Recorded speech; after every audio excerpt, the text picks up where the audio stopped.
Hey everyone, this is Simran Sharma and welcome back to my channel. So, आज की video में मैं आपके क्वेश्चंस के आंसर्स दूंगी जो आप सबने मुझे कमेंट में करे हैं। तो वीडियो को पूरा देखना और अपना टाइम सेव करने के लिए वीडियो को 2x कर लेना, बट वीडियो को पूरा देखना। आज की वीडियो में मैं कवर करूंगी जो क्वेश्चंस आपने मुझे कमेंट में किए हैं, चाहे वो प्रिपरेशन से रिलेटेड हो, चाहे वो मुझसे रिलेटेड हो कि मैं कब से प्रिपरेशन कर रही हूँ या फिर मैं किस सिटी से बिलोंग करती हूँ एंड एक्सेट्रा एंड एक्सेट्रा। सबसे पहला क्वेश्चन जो मुझे किसी ने किया है वो ये है कि how to increase marks in English and reasoning section in mains exam.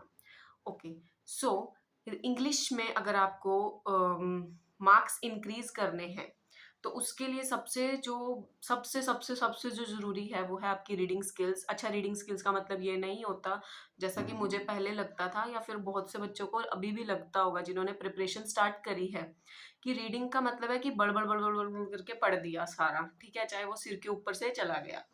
But reading skill का मतलब ये होता है कि जैसे आप हिंदी का एक पैसेज पढ़ो और उसके बाद आपको दूसरी बार उसको देखने की भी ज़्यादा ज़रूरत नहीं पड़ रही, आपको समझ आ गया कि जो ऑथर है वो क्या, वो गुस्से में है, वो किसी का क्रिटिसिज्म कर रहा है, वो किसी को अप्रिशिएट कर रहा है, उसका भाव क्या है।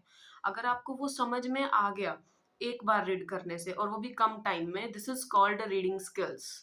तो इस चीज पे आपको काम करना है। इसके लिए आपको एडिटोरियल पढ़ना है। आप किसी टीचर की, मैंने कभी भी एडिटोरियल ऐसे नहीं पढ़ा कि मैं अखबार लेके आई और उसको फिर लगी रीड करने, नहीं।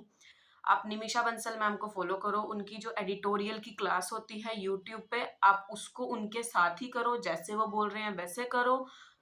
वो मोर देन सफिशियंट है, उससे ज्यादा आपको कुछ नहीं करना, ठीक है। दूसरा, आप निमिषा मैम की जो उनकी परफेक्शन की क्लासेस होती हैं उनको करो। उसके अलावा आपको कुछ नहीं करना, कंटिन्यूअसली आप यही करो। मैं गारंटी देती हूँ आपके मार्क्स डेफिनेटली इंक्रीज होंगे। जिस लेवल के पैरा जंबल, जिस लेवल के आरसीज वो मैम अपनी क्लासेस में कराते हैं, आपको एग्जाम में तो वैसे देखने को ही नहीं मिलेंगे। उससे बहुत कम लेवल के क्वेश्चंस एग्जाम में आते हैं। ओके, सो ये हो गया इंग्लिश का। Then second is reasoning section में मार्क्स कैसे इंक्रीज करने हैं। It's all about practice. Reasoning section में मार्क्स इंक्रीज करने हैं तो जो आप पजल बनाते हैं या फिर आप कुछ भी मिसलेनियस क्वेश्चंस करते हैं उनको आप करो क्विज के फॉर्म में, मतलब आपका टाइमर चला होना चाहिए फिर करो। क्योंकि जब हम पजल को बनाने बैठते हैं ना बिना टाइम के, तो हम बड़े मस्त हो जाते हैं उसमें, हमें पता ही नहीं है कि 1 घंटा हो गया। मेंस की पजल बनाते हैं शुरू में 1 घंटा 1.5 घंटा भी लगता है, तो वो बिल्कुल नॉर्मल चीज़ है। तो लेकिन अगर हाँ, शुरू में आपको देखो, first of all work on your accuracy. सबसे पहले आपको अपनी एक्यूरेसी पे काम करना है। एक बार आपको लगे अब तो मुझे बहुत कुछ आ गया, मेरी एक्यूरेसी भी अच्छी है, अब मुझे स्पीड पे काम करना है। स्पीड पे अगर पहले स्पीड पे काम करोगे ना, और एक तो एक्यूरेसी बहुत पीछे रह जाएगी। तो एक्यूरेसी पे पहले काम करना है, देन स्पीड पे काम करना है। तो इसमें आप इंग्लिश और रीजनिंग को मेंस में कैसे इसमें मार्क्स इंक्रीज करने हैं, मैंने क्या बताया। फर्स्ट ऑफ ऑल ये कि practice, and second is quiz की फॉर्म में, चाहे वो इंग्लिश है चाहे रीजनिंग है, जितना हो सके क्विज की फॉर्म में उसको सॉल्व करो, ठीक है। एंड इंग्लिश के लिए आप निमिषा मैम को फॉलो कर सकते हो। और रीजनिंग के लिए अगर मैं आपको बताऊं तो मैंने जिन सर से रीजनिंग की थी ना, वो अनअकैडमी बहुत पहले पढ़ाते थे, 2 साल पहले 1-2 साल पहले पढ़ाते थे। तो मैंने उन्हीं से सारा सिलेबस किया था। वो अब अनअकैडमी पे नहीं है, मुझे नहीं पता वो अब कहाँ पे है, लेकिन उन्हीं के बाद जिन सर से मैं पढ़ी हूँ वो सर भी बेस्ट हैं, आप उनसे पढ़ सकते हो। आर्ट ऑफ रीजनिंग नाम से चैनल है यूट्यूब पे। ये हो गया इंग्लिश और रीजनिंग के मार्क्स मेंस में कैसे इंक्रीज करने हैं उस। देन सेकंड क्वेश्चन है, आप कितने टाइम से तैयारी कर रहे हैं आप। क्योंकि 1 महीने पहले मैंने भी तैयारी शुरू की है, तो क्या एक्सपेक्टेशंस रखनी चाहिए। एक्सपेक्टेशंस कुछ नहीं रखनी, स्टार्टिंग में पेशेंस रखना है। ज़रूरी नहीं है कि हर बच्चे का एग्ज़ाम 6 मंथ्स में निकलता है। मैक्सिमम 6 महीने में उन्हीं बच्चों का एग्ज़ाम निकलता है, या तो जो मैथ्स बैकग्राउंड से होते हैं, सेकंड जिन, या तो उन्होंने पहले, कई बच्चे होते हैं जो +1 +2 के बाद नीट जेई बहुत तरह के एग्जाम्स की बच्चे प्रिपरेशन करते हैं, जिससे जो उनका माइंड सेट है ना वो कंपटीशन के इन्वायरमेंट को समझ चुका है। उसके बाद वो बच्चे कर सकते हैं 6 महीने की तैयारी में एग्जाम क्लियर। कई बच्चे मैंने देखे हैं ऐसे। लेकिन मैं ये नहीं कह रही कि कोई बिगिनर नहीं कर सकता 6 मंथ्स में, लेकिन ऐसा बहुत कम होता है। तो आपको ऐसा कोई डीमोटिवेट नहीं होना देख के लोगों को कि अरे इसने तो 6 महीने में कर दिया तो मैं क्यों नहीं। टाइम लगता है। 2 साल एवरेज लगते हैं हर कई बच्चों को। तो एक्सपेक्टेशंस कुछ नहीं रखनी। और बात करूँ मेरी, तो मैं कब से तैयारी कर रही हूँ, तो मैं 2021 के मिड से तैयारी कर रही हूँ। जब मेरी 2021 में मई में मेरी ग्रेजुएशन हो गई थी, उसके बाद से मैं प्रिपरेशन कर रही हूँ। उस साल मैंने सिर्फ एक एग्ज़ाम दिया था, एसबीआई क्लर्क, जिसमें मेरे 100 में से 51 मार्क्स थे। प्री दिया था उस साल मैंने। उसी साल जून जुलाई में प्री हुआ था, जब मैंने तैयारी शुरू ही की थी।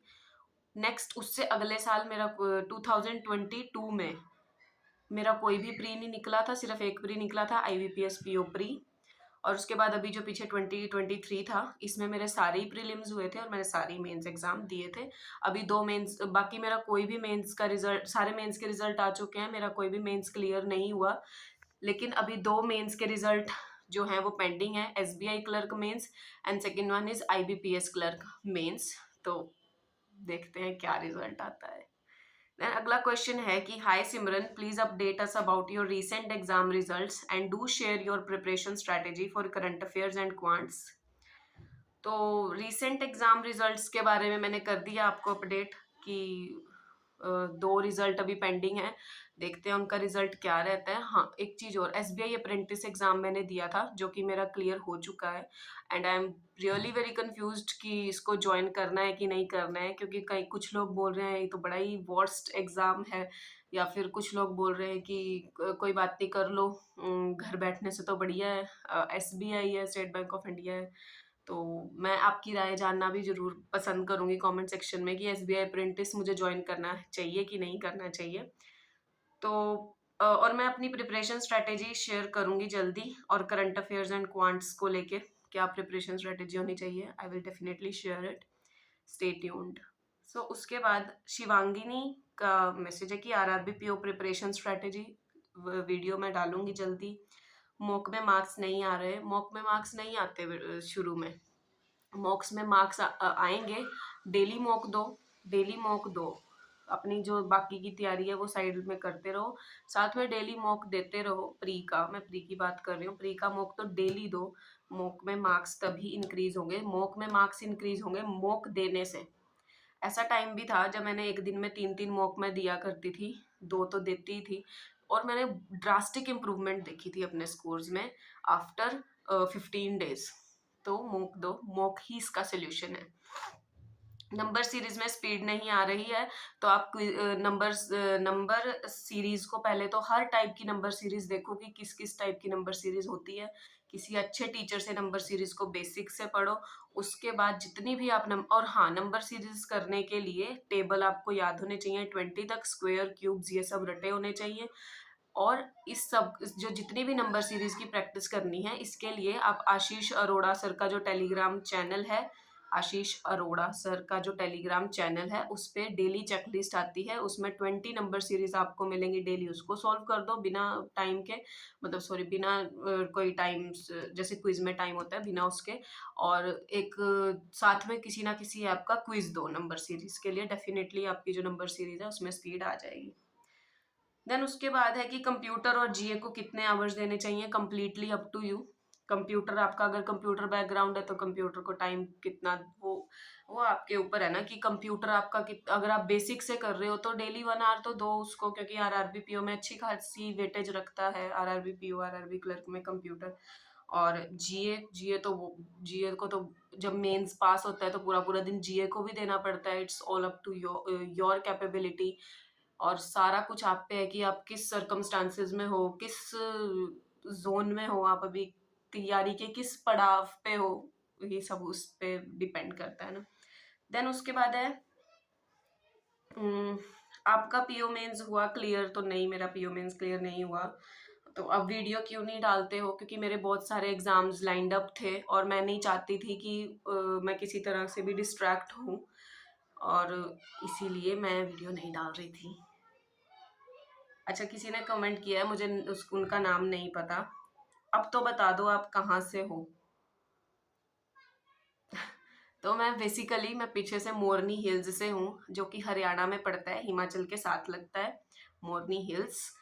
और ये पंचकूला डिस्ट्रिक्ट में पड़ता है। मेरे पेरेंट्स वहाँ से हैं, लेकिन मैं बचपन से मैं चंडीगढ़ रही हूँ, चंडीगढ़ से ही मेरी स्कूलिंग हुई है, कॉलेज हुआ है चंडीगढ़ से ही हुआ है। और अभी पिछले साल ही मैं ज़ीरकपुर पंजाब में हम शिफ्ट हुए हैं अपने घर में। मोरनी में भी हमारा अपना घर है और ज़ीरकपुर में भी हमारा अपना घर है। तो और हाँ, जो जितने भी मैं एग्ज़ाम्स को फॉर्म भरती हूँ वो पंजाब से ही भरती हूँ। तो ये थी आज की वीडियो। और मैंने एक कम्युनिटी पोस्ट डाली थी कुछ दिन पहले, उसी के ऊपर ये क्वेश्चंस थे। और थोड़े बहुत मैंने इधर-उधर की जो वीडियो पे आपने कमेंट किए थे उधर से भी लिए थे। शुरू में मैं शायद नाम लेना भूल गई जिन्होंने जिनके ये कमेंट्स है, लास्ट में मैंने नाम लिया। तो thank you Sanjeev, Buli, Anjali, Shivangini and Hardeep Singh, thank you so much. आप सबने कमेंट किया, पूछा। और अगली वीडियो होगी कि जितने भी मैंने सारे प्रीलिम्स एग्जामिनेशन 2023 में कैसे क्लियर किए। और मैंने जो एग्ज़ाम क्लियर करे हैं वो कट ऑफ से 10 15 मार्क्स ऊपर मेरे आए हैं कट ऑफ से। तो डेफिनेटली मैं स्ट्रैटेजी शेयर करूंगी और नेक्स्ट वीडियो इसी पे होगी। तब तक के लिए चैनल को सब्सक्राइब कर लो, वीडियो को लाइक कर लो। Bye bye.